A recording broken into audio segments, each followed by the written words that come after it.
বিসমিল্লাহির রহমানির রহিম। উপস্থিত ময়মনসিংহ এবং খুলনা বিভাগের সকল জেলা থেকে আগত নেতৃবৃন্দ, মঞ্চে উপস্থিত স্থায়ী কমিটির সদস্য জনাব নজরুল ইসলাম খান সহ নেতৃবৃন্দ, আলোচকবৃন্দ, আসসালামু আলাইকুম। আহ, উপস্থিত দুই বিভাগের নেতৃবৃন্দ, আজকে আমরা এখানে একত্রিত হয়েছি আমাদের 31 দফা, যেটি আমরা দেশের মানুষের সামনে উপস্থাপন করেছি। এই 31 দফার আলোকে আমরা আগামী দিনে আল্লাহর রহমতে মানুষের সমর্থন নিয়ে সরকার গঠন করতে সক্ষম হলে আমরা কি কি কাজ করতে চাই, দেশ এবং দেশের মানুষকে জন্য কি কি কাজ করতে চাই, সেগুলোর একটি সংক্ষিপ্ত বিবরণী নিয়ে আমরা কেন্দ্র থেকে নেতৃবৃন্দ এসেছেন, আলোচকবৃন্দ এসেছেন, আপনাদের সামনে সুন্দরভাবে তুলে ধরেছেন। আপনারা হয়তো পত্রিকার পাতায় দেখেছেন, কিছুদিন আগে আমরা ঢাকায় রিলঞ্চ করেছি, কিন্তু স্বাভাবিক বিভাগ এবং জেলা পর্যায়ের নেতৃবৃন্দ আপনাদের মনে অনেকগুলো হয়তো প্রশ্ন ছিল, ক্লিয়ার করার জন্য আজকে ওনারা এসেছেন। এখন নেতৃবৃন্দ যে কথাটি একটু আগে দু একজন বলেছেন, আলম বলেছে, অমিত বলেছে, যে এগুলো আপনারা নিয়ে যাবেন জেলা পর্যায়ে, জেলা পর্যায় থেকে থানা বা উপজেলা পর্যায়ে, ইউনিয়ন পর্যায়ে। কিন্তু এখানে একটি কথা আছে যে শুধু আমাদের নেতা কর্মীদের ভিতরে এটি সীমাবদ্ধ রাখলে চলবে না। কারণ দেশ তো শুধু আমাদের দল দিয়ে না, দেশ শুধু আমাদের দলের নেতা কর্মীদেরকে নিয়ে, দেশ হচ্ছে দেশের মানুষকে নিয়ে। দেশের মানুষকে, এই যে প্রায় 20 কোটি মানুষ দেশে, এই সকল মানুষের জন্যই এই দেশ, মানুষকে নিয়ে এই দেশ। কাজেই আপনি যদি দেশের জন্য করতে চান, দেশের মানুষের জন্য করতে চান, তাহলে এইগুলা আমাদেরকে নিয়ে যেতে হবে মানুষের কাছে। আমরা এই করতে চাই, কৃষকের জন্য এই করতে চাই, আমরা শিক্ষকদের জন্য এই করতে চাই, নারীদের জন্য এই করতে চাই, শিশুদের যা বা আগামী প্রজন্মের জন্য আমরা এই করতে চাই, অর্থাৎ প্রত্যেকটি সেক্টরে যুবকদের জন্য কি করতে চাই, কর্মসংস্থানের জন্য কি করতে চাই, সবগুলো বিষয় আপনারা তুলে ধরবেন। হ্যাঁ, অনেকে হয়তো বলতে পারেন এর মধ্যে সকল বিষয় নেই, হতে পারে এর মধ্যে 100% বিষয় নেই, কিন্তু এর মধ্যে অনেক কিছু আছে। মোটামুটিভাবে গাইডলাইন একটি আছে। দেখুন নেতৃবৃন্দ, আমরা কাউকে ছোট করার উদ্দেশ্যে বলছি না, তবে এটাই তো বাস্তব। আমরা দেখেছি গত কিছুদিন যাবৎ সমাজের অনেক ব্যক্তি অনেক সংস্কারের বিষয়ে কথা বলছেন, যারা 3 মাস বা 4 মাস বা এমনকি 5 মাস আগেও, 6 মাস আগেও যারা সংস্কার নিয়ে কোনো কথা বলেনি। কিন্তু বাংলাদেশ জাতীয়তাবাদী দল, আপনাদের দল বিএনপি, এই সংস্কারের কথা আজকে থেকে 2 বছর আগে বলেছে। যখন আমরা জানতাম না স্বৈরাচারের পতন কবে হবে, কবে স্বৈরাচার পালিয়ে যাবে এই দেশ থেকে, এরকম যখনও পরিষ্কারভাবে আমাদের সামনে কিছু ছিল না, আমরা সেই সময় বলেছি। অর্থাৎ বিএনপি সত্যিকারভাবে যে, আমরা হয়তো অনেক কিছু অতীতে যখন দেশ পরিচালনার সুযোগ ছিল আমাদের হাতে, হয়তো সব কিছু যা যা বলেছি আমরা করতে পারিনি, হয়তো অনেক কিছু করতে পারিনি, অনেক কিছু করেছি, আবার অনেক কিছু করতে পারি।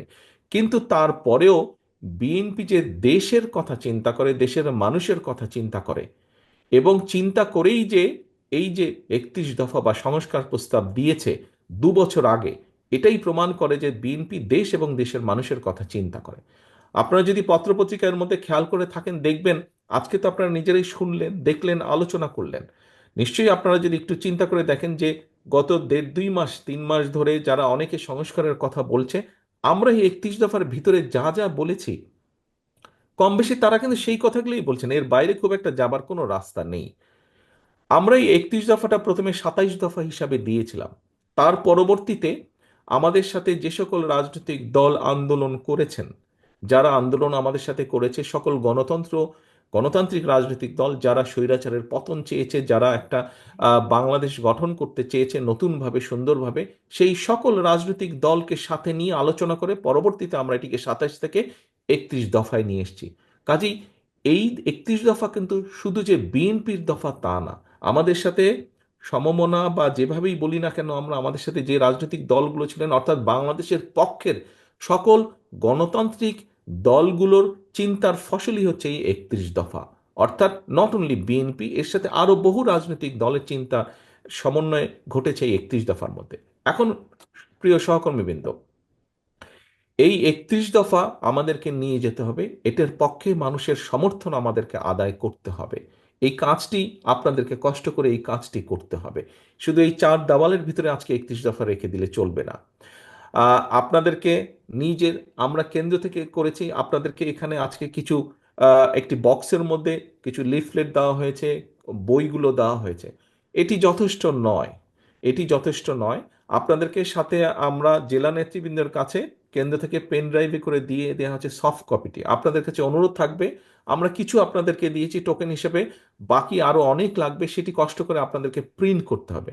তবে অবশ্যই এখানে জেলা পর্যায়ে যারা নেতৃবৃন্দ আছেন, আপনাদেরকে এখন পরিকল্পনা নিতে হবে কিভাবে আপনারা উপজেলায় করবেন। উপজেলার নেতৃবৃন্দকে সাথে নিয়ে জেলা নেতৃবৃন্দ পরিকল্পনা করবেন কিভাবে আপনারা ইউনিয়ন পর্যায়ে চলে যাবেন, সেটি আপনাদেরকে পরিকল্পনা করে গ্রহণ করতে হবে। অর্থাৎ মোট কথা মানুষের কাছে পৌঁছে দিতে হবে। প্রিয় সহকর্মীবৃন্দ, আমরা সবসময় একটি কথা বলি, বা বিএনপির সকল ক্ষমতার উৎস জনগণ। আমাদের কিছু কিছু নেতৃবৃন্দ, কিছু কিছু কর্মী, কিছু কিছু সহকর্মীর মধ্যে একটি চিন্তা ঢুকে গেছে যে এখানে সাগর বোধহয় খুব সম্ভব বলেছিল খুলনা থেকে, যে আমরা ক্ষমতায় গেলে, কিছু কিছু সহকর্মীর মধ্যে ঢুকে গেছে এমন একটা ভাব যে আমরা ক্ষমতায় বোধহয় চলে যাচ্ছি বা চলে গিয়েছি। সহকর্মীবৃন্দ, আপনাদের সকলকে আমি অনুরোধ করব, একই সাথে আপনাদের সকলকে আমি দৃঢ়ভাবে বলবো, আমরা ক্ষমতায় যাইনি। আমরা ক্ষমতায় যাব কিনা আমরা জানি না। তখনই আমরা ক্ষমতায় যেতে পারবো যখন আমরা বাংলাদেশের জনগণের সমর্থন পাবো।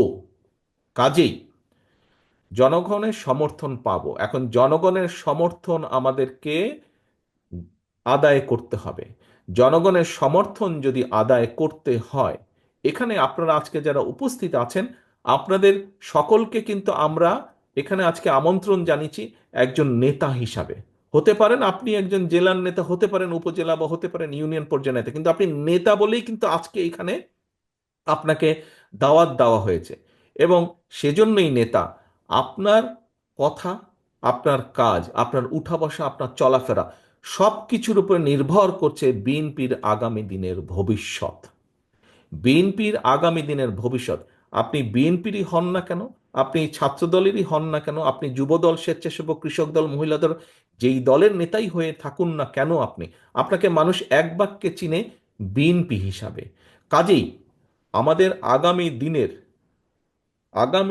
আমাদের সকল কিছু এমন হতে হবে যাতে জনগণের সমর্থন আপনার প্রতি থাকে, যাতে জনগণের সমর্থন দলের প্রতি থাকে। নেতৃবৃন্দ, এইটা যদি আপনি চিন্তা করেন, আচ্ছা ঠিক আছে, তারেক রহমান কিভাবে বলবে সেটা তারেক রহমান কিছু একটা বলে টলে সামলে নিবে। আচ্ছা ঠিক আছে, দলের মহাসচিব মির্জা আলমগীর উনি এটা বলে সামলে নিবে, ওনারা দেখবে। এই ছোটখাটো বিষয় এগুলা যদি কেউ কিছু করে, এগুলা কে নজরে দেয়? নো, এটা খুব ভুল ধারণা। দায়িত্ব আমার একার না, দায়িত্ব স্থায়ী কমিটির সদস্য সকলের একার না, দায়িত্ব আমাদের সকলের। এই দলকে রক্ষা করার, এই দলকে সামনে নিয়ে যাওয়ার, রক্ষা করার দায়িত্ব সকলের।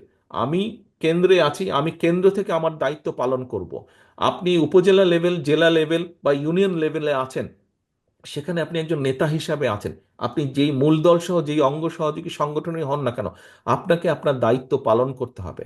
আপনারা নিশ্চয়ই শুনেছেন, খেয়াল আছে অনেকেরই, আমি কিছুদিন আগে বলেছি, জনগণের সঙ্গে থাকুন, জনগণকে সঙ্গে রাখুন। সহকর্মীবৃন্দ, আপনারা প্রায় একটি কথা বলে থাকেন, আমার সাথে যখন দেখা হয় তখনও বলেন, আপনারা বলেছেন, আপনারা অতীতেও বলেছেন, বর্তমানেও বলছেন, বিভিন্ন বক্তৃতা বিবৃতিতেও আপনারা বলেন যে বাংলাদেশের জনগণের আস্থা বিএনপির উপরে আছে। এই কথাটা আপনারা বলেন। প্রিয় সহকর্মীবৃন্দ, এই আস্থাটা ধরে রাখা কিন্তু অনেক কঠিন ব্যাপার। এই আস্থাটা ধরে রাখা কঠিন ব্যাপার। জনগণের আস্থা আপনাদের উপরে আছে, আমাদের উপরে আছে, বিএনপির উপরে আছে। এটি ধরে রাখার দায়িত্ব আপনার এবং আমার এবং আমাদের সকলের। এটি ধরে রাখার দায়িত্ব কিন্তু জনগণের না। জনগণ আস্থা রাখবে তার উপরেই যে জনগণের সাথে থাকবে। জনগণ আস্থা রাখবে তার উপরেই, জনগণ যখন দেখবে যে আমি তার উপরে আস্থা রাখেছি এই কারণেই, কারণ আমি যেভাবে চাই সে সেভাবে কথা বলছে, আমি যেভাবে চাই সে সেভাবে বিহেভ করছে, সেভাবে চলছে, সেভাবে উঠছে, সেভাবে বসছে। প্রিয় সহকর্মীবৃন্দ, এই কথাগুলো আমি এই কারণে বলছি, আপনারা হয়তো মনে মনে কেউ কেউ ভাবছেন যে তারেক রহমান তো এই কথাগুলো দুদিন আগেও বলেছে, একই কথা বারবার বলে কেন? একই কথা এই জন্য বারে বারে বলছি সহকর্মীবৃন্দ, আগামী দিনে যে নির্বাচনটি আসছে, আগেও বলেছি, আজও আপনাদের সামনে আমি তুলে ধরতে চাই পরিষ্কারভাবে। আপনারা পত্রপত্রিকা দেখছেন, খবরাখবর রাখছেন, আপনারা আপনারা যদি সকল কিছু বিবেচনা করেন, পরিষ্কার, দিন যত যাচ্ছে পরিষ্কার হয়ে যাচ্ছে। আমি আজকে থেকে প্রায় 3 মাস আগে আমি এই কথাটি বলেছিলাম, দিন যত যাচ্ছে তত পরিষ্কার হচ্ছে সামনের যে নির্বাচন, এটি এত সহজ না। আমি আমার রাজনৈতিক, আমার থেকে এখানে অনেক অভিজ্ঞতা সম্পন্ন সহকর্মীবৃন্দ আছেন, অনেক মুরব্বী নেতৃবৃন্দ আছেন। আমি আমার যতটুকু রাজনৈতিক অভিজ্ঞতা গত 30-35 বছরের, এই অভিজ্ঞতার আলোকে আমার কাছে মনে হচ্ছে সামনের যে নির্বাচন আমরা ফেস করতে যাব, হতে পারে আমাদের একটি প্রধান প্রতিপক্ষ অনেক দুর্বল হয়ে গেছে। তারপরেও তারপরেও এই নির্বাচন বাংলাদেশের যে কোনো নির্বাচনের থেকে অনেক কঠিন নির্বাচন হতে যাচ্ছে, অনেক কঠিন নির্বাচন হতে যাচ্ছে। কারণ 20 বছর আগের যখন মানুষ নির্ভয়ে, কম বেশি নির্ভয়ে ভোট দিতে পারতো, আপনি যদি সেই 2001-এর নির্বাচন ধরে থাকেন, সেই সময় থেকে মানুষের চিন্তাধারা পরিবর্তন হয়েছে, মানুষের ধ্যান ধারণার পরিবর্তন হয়েছে, মানুষ এখন অনেক অনেক সচেতন, সেটি সামাজিক মাধ্যম সহ বিভিন্ন কারণেই হোক না কেন। কাজেই সহকর্মীবৃন্দ, কেউ যদি মনে করেন যে আপনার এলাকার কোনো কিছু আপনাকে এফেক্ট করছে না, আরে এটা কেউ জানবে না, এইটি ভুল ধারণা সম্পূর্ণভাবে, মানুষ জেনে যায়। কাজেই আমাদেরকে, আমরা যদি কেউ কোনো বিগত 3-4 মাসে ভুল করেও থাকি, আপনার আশেপাশের নেতাকর্মীরা যদি কেউ ভুল করে থাকে, প্রিয় সহকর্মীবৃন্দ, একজন নেতা হিসাবে আপনার এটি অবশ্যই অবশ্যই দায়িত্ব তাদেরকে সঠিক পথে নিয়ে আসা, তাদেরকে সচেতন করা, তাদেরকে সতর্ক রাখা। আসুন, আমরা যে 31 দফা আজকে আপনাদের সামনে উপস্থাপন করেছি, আপনারা নিজেরা বসে সারাদিন আলোচনা করেছেন, এই 31 দফাকে যদি আমাদের সফল করতে হয়, যে কোনো মূল্যে জনগণের সমর্থনকে আমাদের পক্ষে রাখতে হবে। আমরা প্রায় বলে থাকি যে অমুক একটি দল আছে, তারা তো এই কাজ করে যাচ্ছে। ভাই, কমপ্লেন করেন কেন? ওরা যদি এই কাজ করে যাচ্ছে, ভিতরে ভিতরে এই কাজ করে যাচ্ছে, তো আপনি কেন করতে পারছেন না এই কাজ?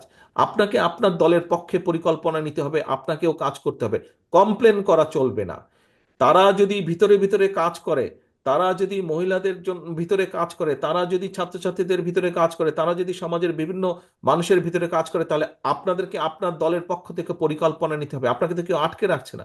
আপনি আপনার এলাকার মধ্যে পরিকল্পনা নেন, কিভাবে জনগণকে আপনার সাথে রাখবেন, কিভাবে জনগণের কাছে আপনার ভালো জিনিসগুলো পৌঁছে দিবেন, কিভাবে জনগণের সামনে আগামী দিনে কি করবেন সেগুলো আপনি তুলে ধরবেন।